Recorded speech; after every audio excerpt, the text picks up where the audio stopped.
use in class. Yep, those are all reasons to get. I wash it in the night on Sunday, and in the morning it's not dry.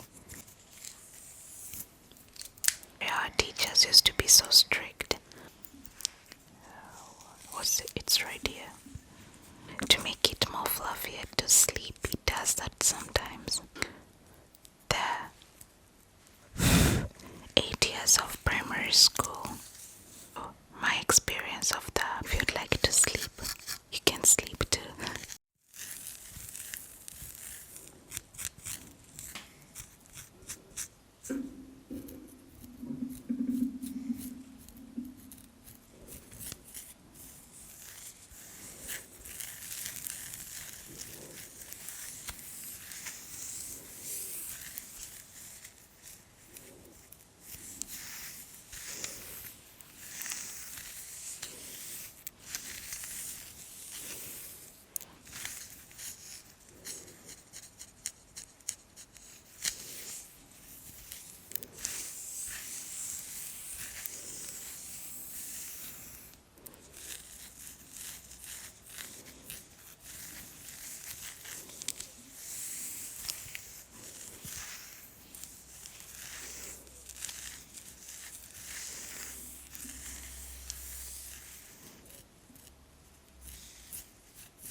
Hi guys,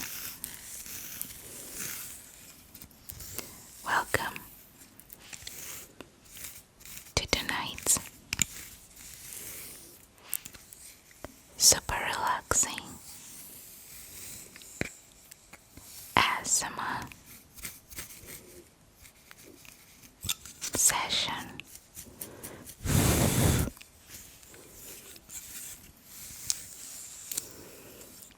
I hope you will enjoy these triggers in tonight's video. I am going to be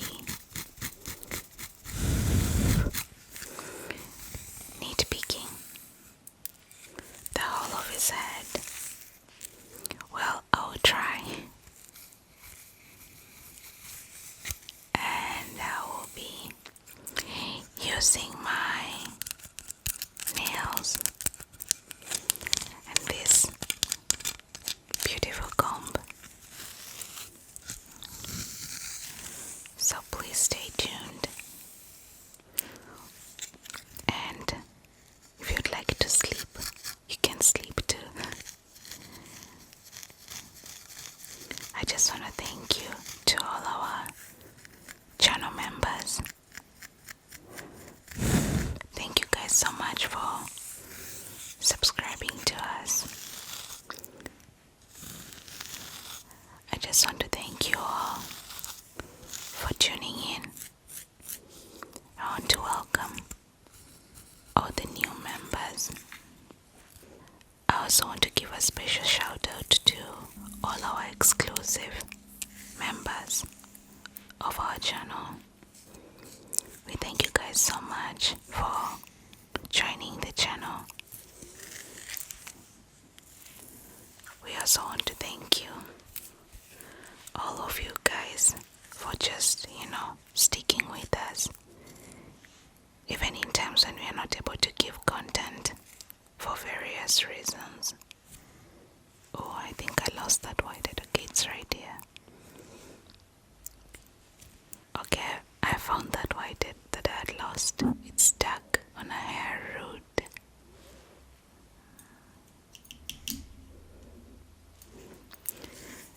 As I was saying, it's actually quite hard right now to make any asthma content because our little girl has been going through a growth spurt, if I may call it that. And her sleeping schedule has changed the last few weeks. And we are managing it as best as we can. So I do not believe in sleep training. I think personally to me, I won't say the word, but yeah, personally to me, I just feel like it's not something I would like to practice on our little girl, because sleep training entails basically me letting her cry herself to exhaustion, then she'll sleep. Finally, I do believe in letting her just fall asleep naturally without her having to cry. I believe in letting my baby just fall asleep on her own without me letting her cry until she passes out, I do feel like I want us to raise our baby better than my husband and I were raised. So that's why we are not sleep training currently, and it won't change. We'll just figure out what works best for her to be able to fall asleep, without having to put her through the crying until she's tired of crying, then she passes out and sleeps. So the last time I posted, it was a premiere, and I asked you guys that were on at that time if basically what you guys would like to see more of, and you all said you wanted to hear more of my stories. And I was thinking earlier today, I was thinking of what stories to tell you guys. So I thought I'll just tell you guys a little bit of how primary school in Kenya was for me.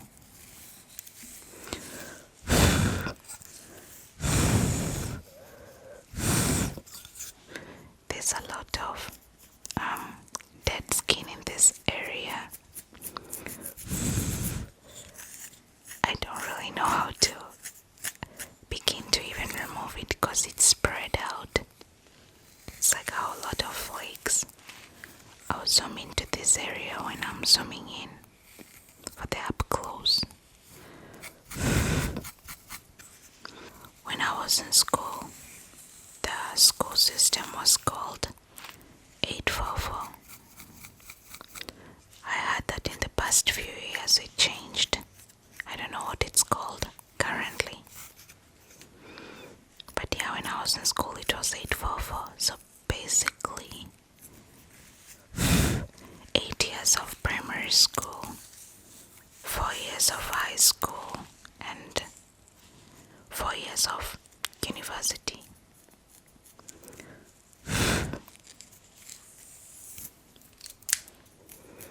Now, in primary school, I was in day school.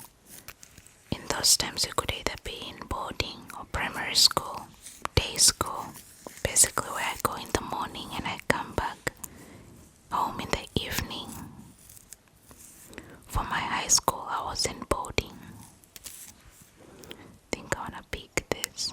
So by the way, I would like to say that one thing I noticed about the 844 school system. Yep, that was an ingrown hair. It just snapped right out.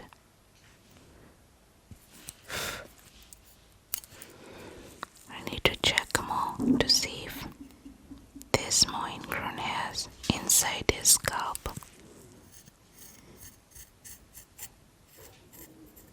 I think this one too.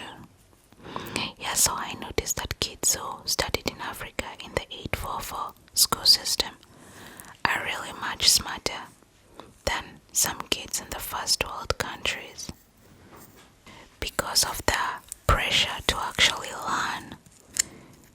Basically, the teachers and your parents will make sure you do your homework and you do it correctly. They are on you, like they want to make sure that you do not step in school the next morning without the homework done. There's that pressure that is instilled in kids who went through the 844. That's an ingrown hair. School system. I'm talking about that 844 because because that's the school system I know. I don't know about the one that's currently in order right now. Guys, if you hear that rumbling and roughing around, it's a dog. He's what do they call it? Smoothing out his bed, fluffing his pillow to make it more fluffier to sleep. He does that sometimes, so please ignore that. Yeah, so there's a lot of pressure really to excel in school, from primary to high school to university. Your parents and your teachers are on you to do well. I think this was a whitehead. Interesting. I plan to do the full head today, but it seems it's not possible. I really wanted to do like a full session on the whole head, but the scalp is so dirty. Like there's a place I've patted and there were so many flakes. So yeah, back to my experience of the primary school system in Kenya. The classes are crowded for sure because there's so many kids in school. Guys, this is just,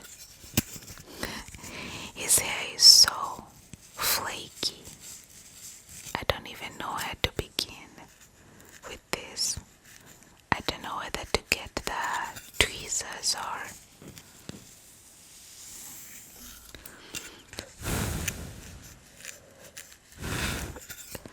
I think I'll have to do the keratin mask tonight, even though it's 1 a.m. right now.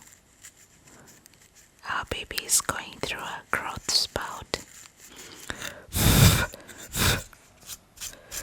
so she's not sleeping as well as she should.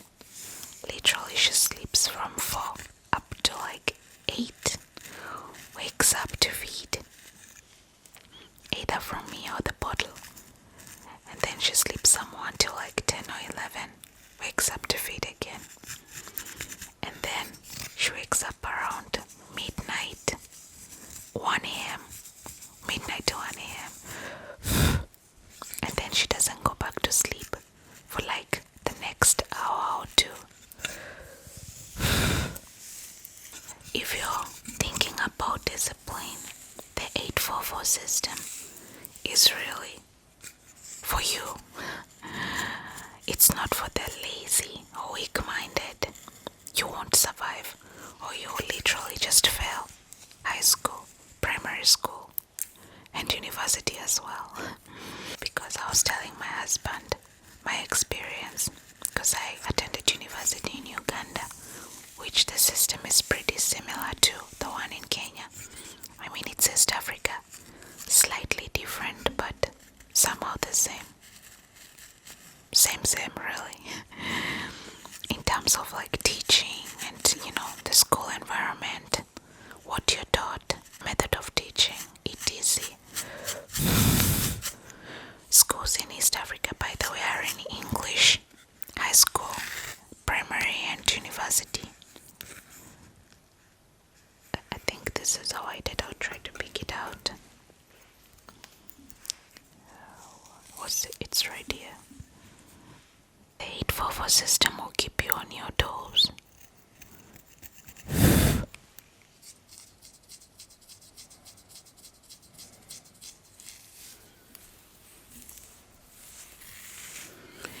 In many situations, with the primary schools especially, in Kenya, I'll give an example. They are so far and most kids cannot access the schools, and they have to like walk long distances because also there's like no bus connections, so they have to like walk far, like let's say 1 hour and 30 minutes walk to school. I remember with the school, primary school I attended, I had to walk for like 45 minutes every morning to get there. If I walked fast, I would be there in 30 minutes. But yeah, and you're walking in thick bushes. And on roads that sometimes get clogged up in mud when it's raining because they're not paved. Sometimes even the roads are like, because it's just pure earth. Sometimes the roads are, how do you say it, flooded. So you have to like remove your shoes and just go like you're swimming, but you're not swimming because the water is really not that deep. Sometimes it will be ankle deep, sometimes knee deep, sometimes waist deep in some areas. But yeah, some people experience that. It didn't rain that much when I was young for it to be like knee deep or waist deep, but definitely ankle deep, like your whole feet are in water and there's nowhere else to pass. You have to use that route, and the roads back then were not paved. At least for like 80% of our village didn't, let's say 90% didn't have paved roads. Now I think there are more paved roads. Not a lot, but there are more. Also, there's this thing that I saw happening a lot in primary, when I was in primary school. Since I'm talking about my experience, I hope nobody will come for me in the comment section saying, oh, it's not like that. This is my experience with the people I studied with. It was difficult for some kids in primary school because most of us kids were raised by our grandparents, and most of us came from dysfunctional families, really. Me, in a sense that I wasn't raised by my mom, so it was my grandma, taking care of me, coming to school if anything was needed. She was just my parent. But in some cases, some kids, their grandparents were too old or they were sick, and they couldn't be there for them. In some cases, the kids are coming from families where their father is an alcoholic. There is TV happening in the home, so yeah, and those kids are still in school with us and would see and sense that something is not right. And as I said, you show up to school with a uniform that's tattered or dirty, you get caned. So that was, I guess, hard for some students. I remember myself, I had to go to school, primary school, sometimes with a white uniform, because I forgot to wash it maybe over the weekend, or I was too busy. And before I know it, it's Sunday. I wash it in the night on Sunday, and in the morning it's not dry. There are no heaters in the village, neither in Nairobi, like the capital. So if it's a rainy night and you wash your uniform and it doesn't dry, since I had only one uniform, I had to wear it wet to school the next morning. Also back then, classes started at around 7:30, so you had to wake up early and be in school on time and leave the school around 4:30 or 5. I'm not quite sure about primary. So it's a whole day of studying with little breaks here and there. Plus, for lunch you get 1 hour break. Other breaks is just 15 minutes to go ease yourself. And by the way, some teachers wouldn't even let you in the middle of the lesson to go ease yourself. And some kids would be too scared to ask for permission to go ease themselves, so they would just sit on it. I was one of those kids. So yeah, those are just a few of my experiences. Gosh guys, this is like, how do I say it? A bad case of dry scalp.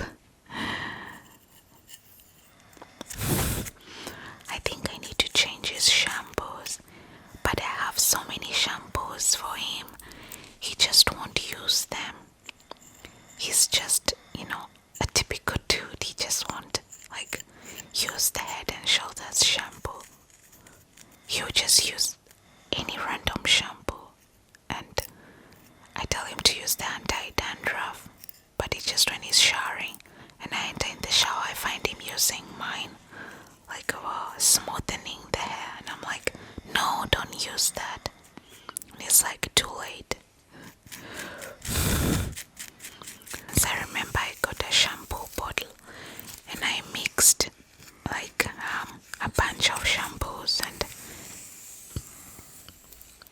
hair strengthening mask, liquid keratin, and I mixed it and I put it at arm's length where I knew he's gonna just pick it up and use it on his head. And he did. I would find every time it's wet, so I would know he used it. I remember when I was in primary school, since I was living with my grandma, and my cousin was also living there. My cousin was so smart, he was smarter than me. He was actually smarter than 90% of the class, because he used to be number 1, number 2, number 3. And he wouldn't surpass number 3. He wouldn't like be number 4 or 5. He'd always be top 3. And he liked to study a lot. And me, I wasn't so much into studying, but I had to, basically because that's what my grandma wanted me to, and also that's how we were raised back then, that you need to, study even though you don't want to. So with this pressure of 844 so comes with you doing your homework. Basically, when you come from school, you do your homework and you study at night before you sleep. Remember, you've been studying all day in school. There's a lot of memorizing, and with the memorizing also we do like 3 tests a semester. In the beginning, the midterms, and then the end of semester. The way I see here, kids have like multiple choice answers. We do have them, but basically we have, out of like 100 questions, only 10 are multiple choice. So if you do not memorize the theory, if you do not know the theory, you'll most likely fail the exam. If you didn't study, in essence, you'll just fail. Now about the corporal punishment. You will get beaten by the teachers if you make noise in class. I remember in primary our teachers used to be so strict. Well, even in high school they were strict. But usually teachers are so strict in African schools, especially the public schools. You get beaten for literally everything. Coming to school late, wearing a dirty uniform, making noise in class. Yep, those are all reasons to get caned. We used to call it caning, because you get a stick. Or the teacher comes to class with a stick. Also sometimes getting the answer wrong in the class.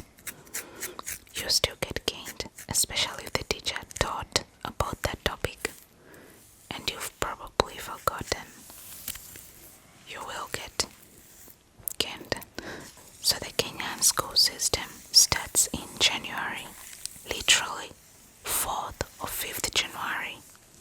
Children are going back to school. And then they break in April. Like right now, my cousin's wife is a high school teacher. And they are breaking for I think you can call it spring break, but it's only 2 weeks. 2 weeks and a half in some schools.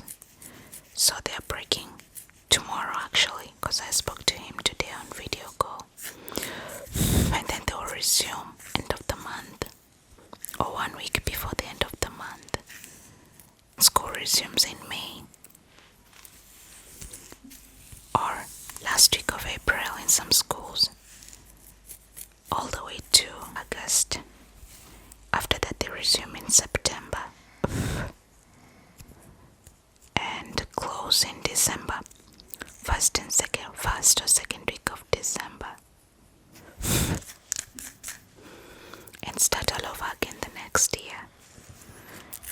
In high school especially, the breaks are super short because some students, especially the ones in the last year, are asked to remain in school and study some more for the final exam when you're leaving high school. Regardless, high school students don't really have long holidays. They have like maximum a week and a half in between the first semester, the second, and also December. They like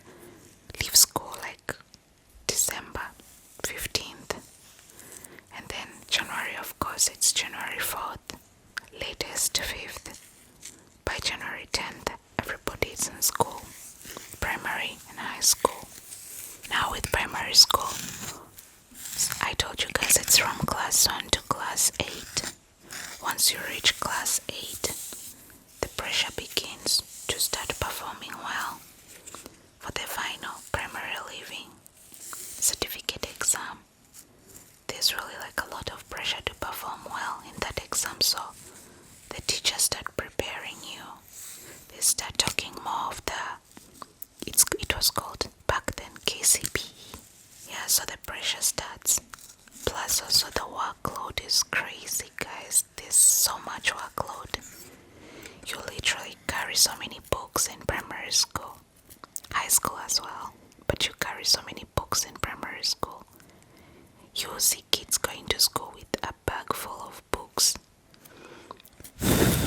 Also, the teachers teach with a stick to point on the blackboard and chalk. Then they'll be writing lots and lots of notes on the blackboard, and we copy them.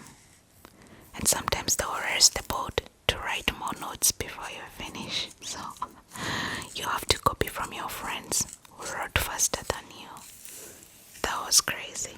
Now that I think about it, looking back at it now, I think that the Kenyan school system back then emphasized more on theory, than practical. Once you reach school, you don't leave. You don't go out too. Like I see kids here, they take trips by bus to go see the museum and stuff. But here, during my time in school, neither primary nor high school do you take trips anywhere.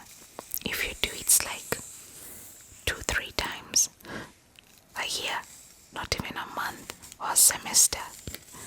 Like you go somewhere, let's say a trip somewhere, and most of these trips are like for fun, not for educational. One would be educational, the two would be for like fun. I remember in primary school, we went to the school to Nairobi, we went to the zoo, to the railway station, and to Giraffe Center, and a couple of other places I've forgotten. It was fun, yeah. But also, I can say it was somehow educative, to see the railway and stuff. And the tallest building in Kenya. I don't remember us going to the museum. If we did, I just don't remember. There is also no exam reviews, or the way teachers will say, read from this book, from chapter 1 to 3. That's where the exam will come from. No. The exam will just be random stuff that you are taught. So it's up to you to read literally everything.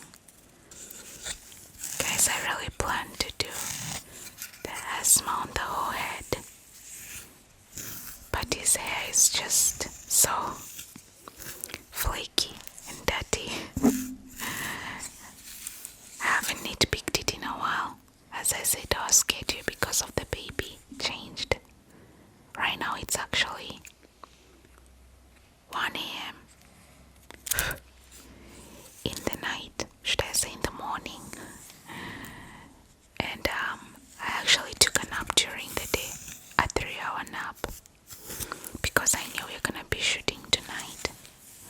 And he was doing some chores while I was asleep, because usually the baby makes a lot of mess. There's